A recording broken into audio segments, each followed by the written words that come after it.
What happens inside your body when you're a mom who never gets a break? You wake up to noise before you even open your eyes. Someone's calling your name. The sink's already full. The clock's already judging you. You tell yourself, it's just another day. But your body knows better. It's not just tired. It's running on alert. And even when the house is quiet, you don't feel calm. Because peace isn't about silence. It's about safety. And your body hasn't felt safe in a long time. If you've ever said, I didn't even do much today, but I'm wiped, this video is for you. Because what's happening inside you isn't laziness. It isn't weakness. It isn't ingratitude. It's biology. Your nervous system is keeping a ledger. Every interrupted thought, every meal planned 3 days ahead, every sock left on the floor that you picked up without thinking, it's all being recorded. And the body doesn't forget. It can't forget. Because it's designed to protect you. But when protection becomes your permanent state, when rest never arrives, when you're always 3 steps ahead of the next crisis, your system starts to break down. Not all at once. Slowly. Quietly. Like a crack in a foundation that nobody sees, until the whole structure starts to lean. Today, I'm going to show you 5 hidden effects happening inside your body right now. Effects that explain why you snap so easily, why your shoulders stay tight, why rest never feels like enough, and number 3 will explain why you feel exhausted, even when you're sitting still. Watch till the end and comment, safe, if this hits home. Let's talk about what's really happening inside your body when you never get a break. The first effect is this. Your nervous system is built to protect you. It doesn't know the difference between danger and overwhelm. So when your day never stops, when someone always needs you, touches you, interrupts you, your brain stays stuck in fight or flight. Imagine this. You're sitting at the table, finally, a cup of coffee in your hand. For the first time in hours, you're not moving. But then you hear it. Mom? Your shoulders tense before you even turn around. Your jaw clenches. Your heart rate spikes. It's not the word that does it. It's what that word represents. Another need. Another request. Another thing you have to hold. And your body reacts like it's under attack, because to your nervous system, it is. When you're chronically needed without breaks, your body interprets that as a threat. Not a lion chasing you, but something just as relentless. The absence of rest. Your heart beats faster, even at rest. Your shoulders stay tense, even when no one's around. You breathe shallow, because your body's preparing to defend you, even though the threat is just daily life. This isn't drama. This is dysregulation. Your body has forgotten what safety feels like. And here's what most people don't understand. You can't think your way out of this. You can't tell yourself to just relax. Because the signal isn't coming from your thoughts. It's coming from your biology. Your amygdala, the alarm center of your brain, is hypersensitive now. It fires at the smallest trigger. A tone of voice, a sigh, a door closing too hard. Things that wouldn't bother someone else send you into high alert.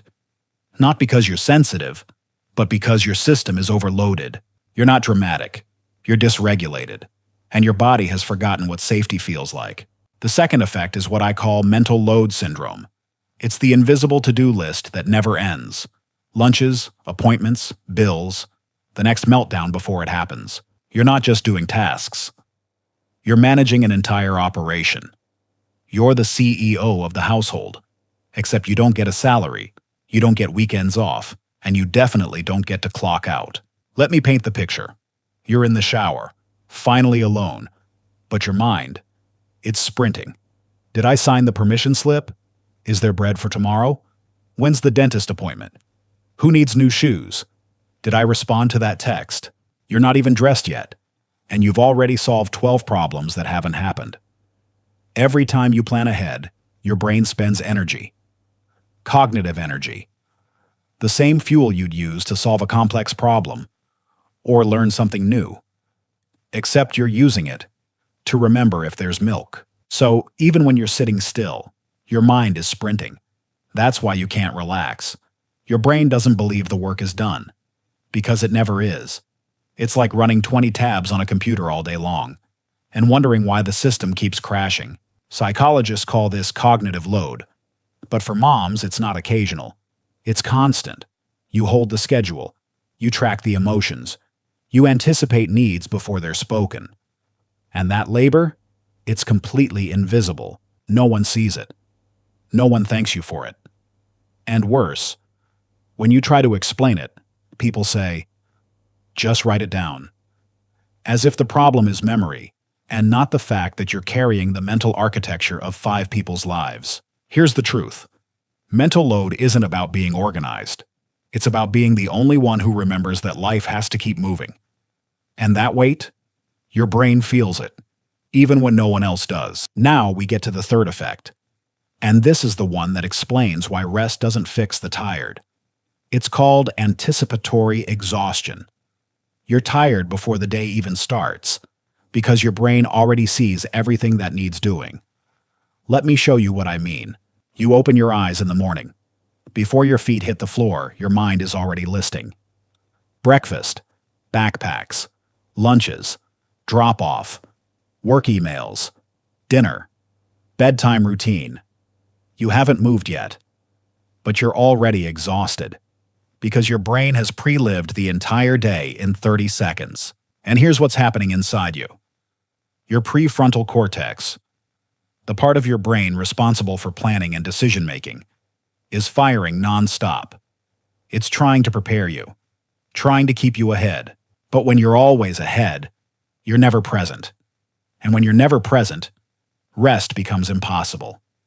Because rest isn't just about stopping your body, it's about stopping your mind. And your mind can't stop when it knows, deeply, biologically knows, that if you stop, everything falls apart. So, you stay vigilant. You stay in planning mode. You stay exhausted before you even begin. That's why a full night's sleep doesn't fix it. That's why a weekend away still leaves you drained.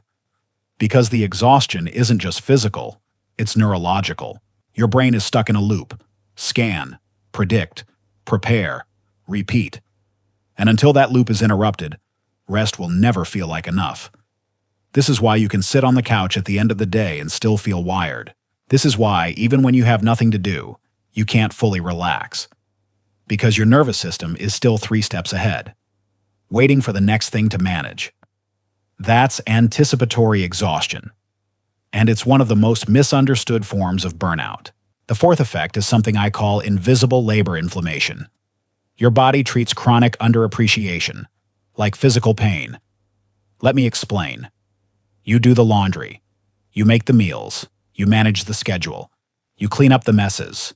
You soothe the tantrums. And at the end of the day, someone says, "What did you even do today?" Or worse, they say nothing at all, and something inside you tightens.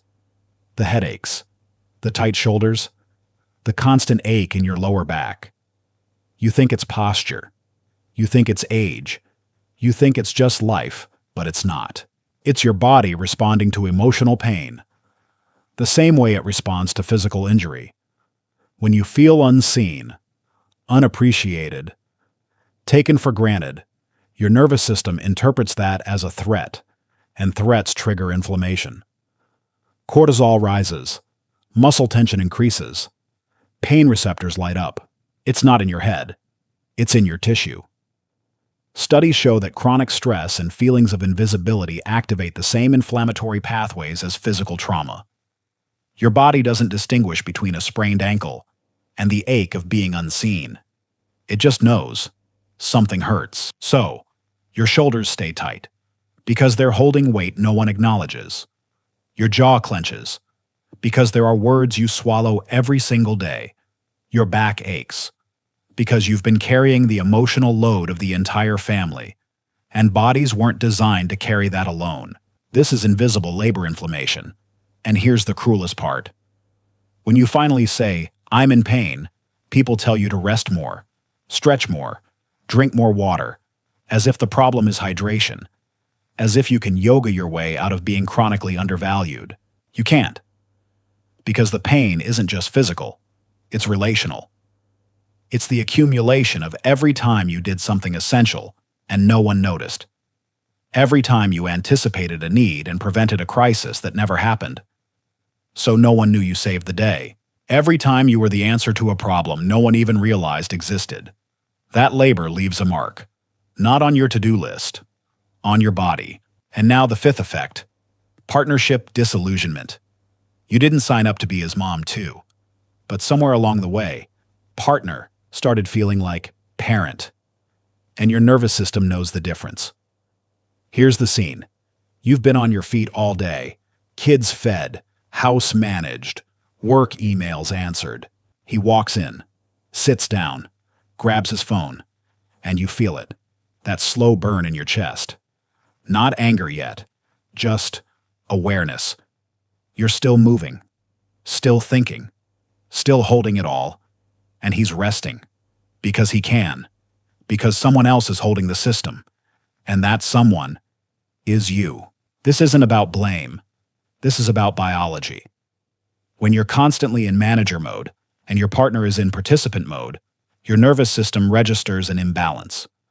You start to feel less like a partner and more like a coordinator, less like an equal, and more like the one responsible for keeping everything together. And over time, that shifts something deep inside you. Resentment builds, not loud, not dramatic, just steady, like sediment at the bottom of a river. And one day, you realize you don't feel seen. You feel managed around. You don't feel supported. You feel accommodated. And the person you chose to build a life with feels like another person on your list. Your nervous system responds to this. It creates distance, emotional withdrawal, a kind of protective numbness. Because when partnership feels like parenting, intimacy becomes labor. And labor without reciprocity is exhausting. So your body does what it's designed to do. It conserves energy. It stops expecting. It stops hoping.